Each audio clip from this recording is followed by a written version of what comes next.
नमस्कार, मैं हूं आपके साथ कविता राणा। चीन की वुहान लैब पाकिस्तान के साथ मिलकर पिछले 5 सालों से खतरनाक जैविक हथियारों पर प्रयोग कर रही है। चीन और पाकिस्तान अपने इकोनॉमिक कॉरिडोर और सड़क निर्माण के नाम पर दुनिया को धोखा दे रहे हैं। ये दोनों देश एक साथ मिलकर बायो वेपन यानी कि जैविक हथियार बनाने में लगे हुए हैं और इस बात का खुलासा एक ऑस्ट्रेलियाई वेबसाइट द क्लार्कसोन ने किया है। जी हाँ, द क्लार्कसोन ने अपनी रिपोर्ट में लिखा कि चीन और पाकिस्तान की सेना ने पिछले महीने चुपके से 3 साल की डील की है और इस डील के तहत वुहान इंस्टीट्यूट ऑफ बायोलॉजी में संभावित जैविक हथियारों को विकसित करने का समझौता भी शामिल है। इसके साथ ही साथ ये भी खुलासा हुआ है कि वुहान स्थित लैब पाकिस्तान के साथ साल 2015 से ही खतरनाक बैक्टीरिया वायरस पर प्रयोग कर रहा है।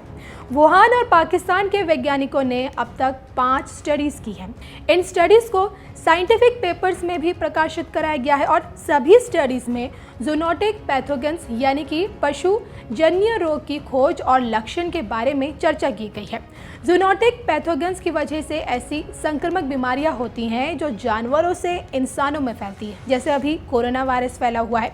द क्लार्कसोन ने अपनी रिपोर्ट में ये भी लिखा है कि इन 5 स्टडीज़ में कई घातक और संक्रामक बीमारियों के जीनोम सीक्वेंसिंग के बारे में भी लिखा गया है। West Nile virus, MERS corona virus, Crimean Congo haemorrhagic fever virus, the thrombocytopenia syndrome virus और चिकनगुनिया वायरस। एक रिसर्च में पाकिस्तान ने वुहान इंस्टीट्यूट को वायरस से संक्रमित सेल्स मुहैया कराने के लिए शुक्रिया भी कहा था और इसके साथ ही साथ रिसर्च को सीपेक के तहत मिले सहयोग का भी जिक्र किया गया है। तो रिपोर्ट के मुताबिक रिसर्च के लिए हज़ारों पाकिस्तानी पुरुषों, महिलाओं और बच्चों का ब्लड सैंपल लिया गया। इनमें वो लोग शामिल थे जो जानवरों के साथ रहते हैं और दूर दराज के इलाकों में रहते थे। तो आप समझ सकते हैं कि ऑस्ट्रेलिया की वेबसाइट ने कितना बड़ा खुलासा किया है और इसका मानवता के लिए क्या मतलब है।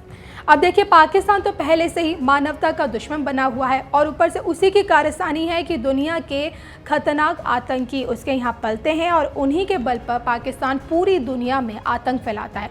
और अब इस कड़ी में चीन का नाम भी जुड़ गया है, जो अपने पड़ोसियों की ज़मीन पर कब्जा भी करता है और फिर उन्हें धमकाता भी है। दक्षिण एशिया में चीन की साम्राज्यवादी नीति से हर कोई परेशान है। इसके साथ ही साथ चीन के ही कारण से पूरी दुनिया में कोरोना फैला है और आज दुनिया मौत के मुहाने पर खड़ी है। इसके बाद ये जैविक हथियारों का खुलासा, अब पता नहीं कि दुनिया किस ओर जा रही है।